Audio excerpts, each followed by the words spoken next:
Okay, so if you've been following education research, lately, there's been a lot of urgent talk, but we've got some fresh data that really cuts through the noise. Mm-hmm. According to a Power School survey, this was late July 2025, they polled 2,500 teachers, administrators, Okay. and the single biggest challenge they see right now, promoting consistent school attendance. Yeah, it's the absolute elephant in the classroom. And that's our focus for this deep dive. Chronic absenteeism. Right. And we should be clear, we're not talking about a kid missing, a day here or there. No, definitely not. The definition is pretty strict. Missing 10% or more of the entire school year. And crucially, that counts everything. Excused absences, unexcused, even suspensions count towards that total. 10%. So for most districts, that's what, like a 180-day calendar? Usually, yeah. That means about 18 full days of school just gone. Basically a month of learning lost. Exactly. And what we're starting to see, thankfully, is leaders recognizing that just tracking that number, it isn't enough. It only tells you what is happening, not why. Precisely. That tracking, it just records the symptom. Our mission today, really framed by Dr. Howie Knoff's work, is to move past that symptom. We need to diagnose the unique, often systemic root causes behind why a student isn't showing up. Because if the solution doesn't match the actual cause, it just won't work. Simple as that. Okay, let's unpack this. Let's start with the scale, because the numbers, honestly, they're pretty shocking. They absolutely are. If you look back, say, before the pandemic, the national rate for chronic absenteeism was hovering around maybe 15% to 16% of K-12 students. Which was already kind of high, right? Already a concern. Definitely a concern. But then, COVID-19 hit and everything changed. The whole landscape shifted. So jump to the 2021-2022 school year. What happened then? It was, catastrophic is probably the right word. We saw nearly 14.7 million students classified as chronically absent. 14.7 million. Yeah. That's nearly 30% of the entire K-12 population missing at least a month of school, effectively double the pre-pandemic levels. Just double. Wow. Okay, so that was the peak. Have things gotten better since then? Modestly. We're definitely not back to pre-pandemic levels, not even close.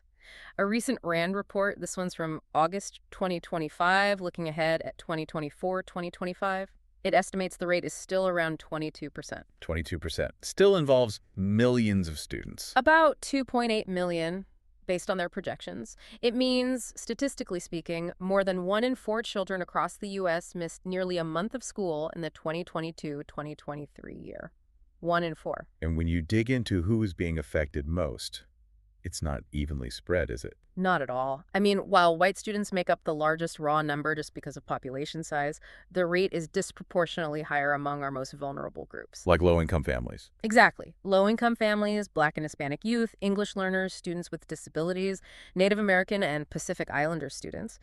They're all facing higher rates. And it's not just an urban issue, right? Sometimes people think this is only happening in big cities. That's a common misconception. Yes, roughly half of urban districts saw rates over 30%, which is huge. But suburban and rural districts, they weren't spared either. It's widespread. So what does this all mean? It sounds like a genuine national emergency for education. It really is. It's directly undermining academic progress everywhere. I mean, look at the dropping NAEP scores, the National Assessment of Educational Progress. It's hardly surprising when so many kids are missing huge chunks of foundational learning. Okay, so if the numbers are that high and it's affecting everyone, clearly, like you said, just sending a form letter home isn't going to fix it. Absolutely not. The research points to this being a symptom, right? Yeah. Rooted in all these complex factors. Sure. Sociological, ecological, way beyond just the school walls. Exactly. And that's where the real diagnostic work has to start. We need to use what's called a multidimensional ecological analysis. Fancy term, but it just means looking at everything: the community, the family, the school district, the school itself, peer groups, and the individual student too. All those layers. All those layers. And to really drill down through them, a really useful tool leaders can use is the 5 whys technique. The 5 whys. I know that one. Sakichi Toyota, right? Founder of Toyota, used it for manufacturing. That's the one. The idea is you keep asking why, like 5 times, to get past the surface issue and find the actual root cause. Precisely. Okay, it sounds good, especially for, a factory floor. But how does that translate to something as complex and, frankly, bureaucratic as a school system? Mm-hmm. Is there a risk that asking why 5 times just ends up blaming the teacher. That's a really important point, and the goal absolutely isn't blame. It's about identifying where the system is failing the student, not pointing fingers. The 5 whys is effective because it stops leaders from accepting the first easiest answer. It forces them to dig deeper. It forces them to see the whole picture, the systemic breakdown. Okay, let's try it. Walk us through an example from the research. Let's say we start with, why is a student absent? Okay, so in this specific example, the first why is the student is absent because they're feeling academically unsuccessful. School feels like a place of failure, so they avoid it. Makes sense. So second why are they feeling unsuccessful? Because they lack the basic prerequisite academic skills they need for their current grade level. They can't keep up. Okay, why don't they have those skills? Third why? Well, in this case, it traces back to the pandemic. They didn't fully learn those foundational skills during that long period of virtual or disrupted instruction. So the skill gap came first, then the motivation dropped. Right, that makes sense. So fourth why is that still a problem now a few years later? Because in this scenario, the school administration requires teachers to stick to the grade level curriculum, move at a set pace, without really building in time to pre-assess or address those missing prerequisite skills first. They're just pushing ahead regardless of the gaps. Kind of, yeah. And that leads to the 5th why.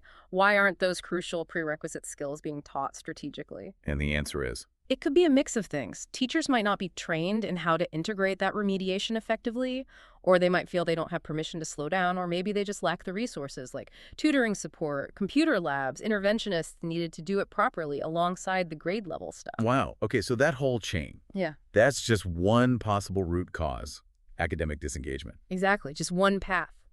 But it shows so clearly why a simple punitive response, like a warning letter about truancy, does absolutely nothing to fix the real problem there, which is fundamentally instructional. Precisely. And that failure to get to the root is made even worse by, honestly, a pretty significant knowledge gap among parents and even students about what chronic absence actually means. Oh, this is interesting. Tell me about that. What did the surveys find? Well, in August 2025 RAM survey confirmed illness is still the top reason students say they're absent, about 67%.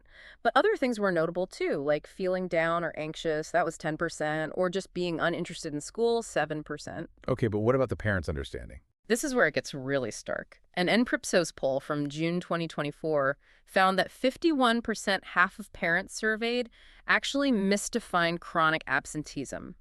They thought it meant missing 20% of the school year. 20%, that's double the actual standard. Exactly. It's twice the standard 10%. So if parents think missing, say, 3.5 weeks is okay or just borderline, they're not going to feel the urgency to intervene early. And are the students themselves getting the message about how serious this is? Apparently not always. That same RAND study found 25%, 1 in 4 students didn't think missing 3 or more weeks of school was really a problem. A quarter of students think missing almost a month and a half is okay. Yeah, and that view was even more common among students whose parents had a high school degree or less. About 33% of those students said missing 3 weeks was mostly okay, compared to 24% of students whose parents had some college. That points to something the experts have been talking about, right? That maybe the really strong messaging during the pandemic, stay home if you have any symptoms, might have backfired a bit. It's a plausible theory.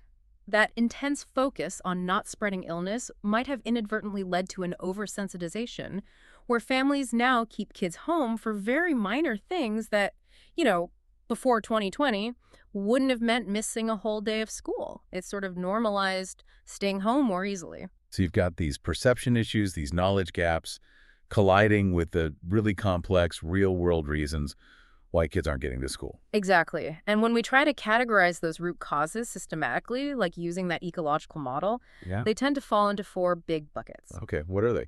Think of it as layers. Yeah. First, factors outside the school's direct control, community, and family issues. Second, things within the school system, district, and school factors.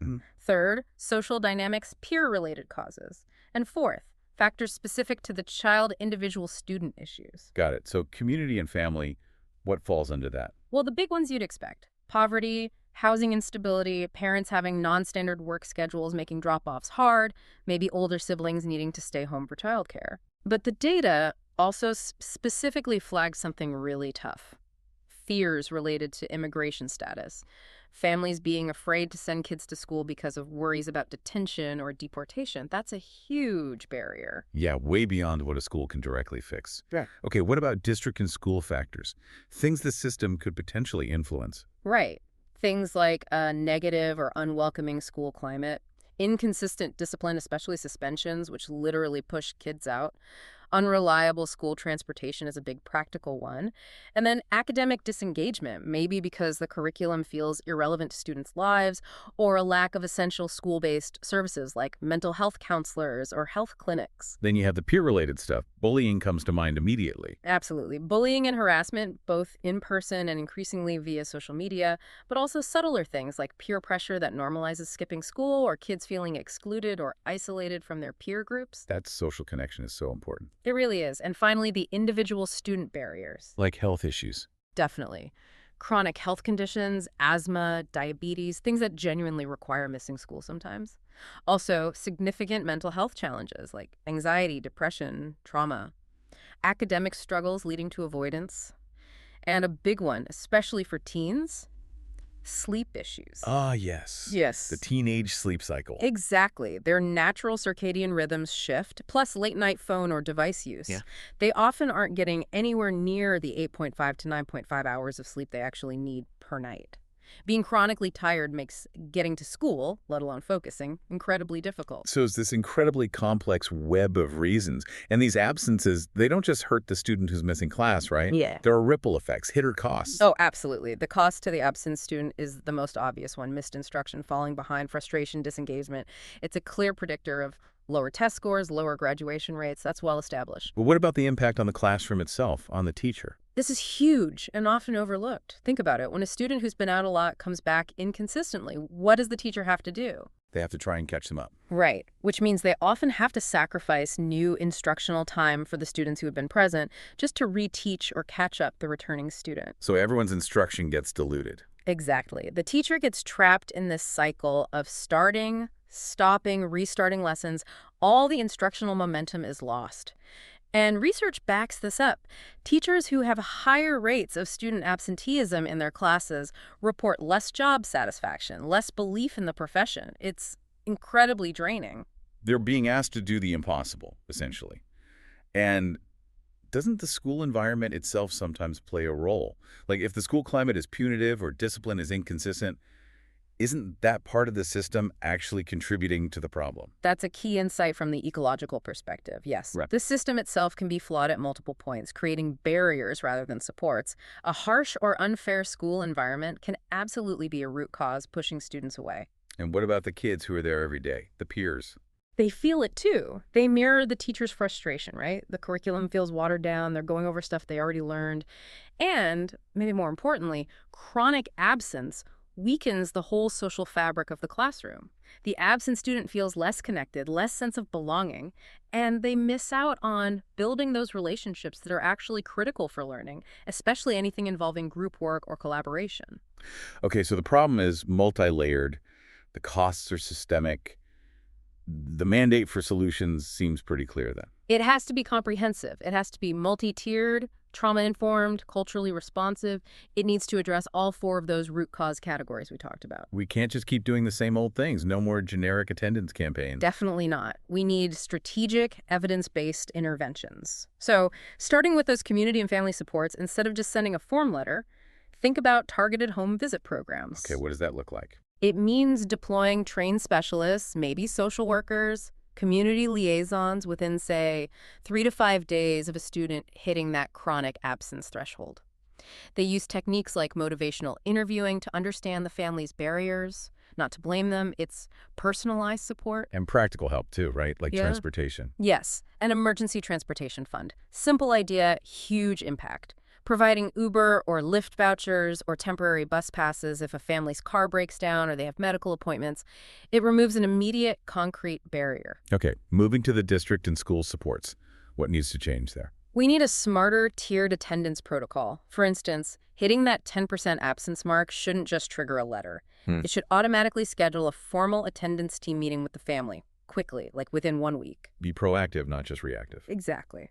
And schools need to consider alternative schedule accommodations, maybe a later start time, like 10:00 a.m. for older students who struggle with mornings, or flexible ways to earn credit for students with documented family responsibilities, like caring for siblings. What about health needs?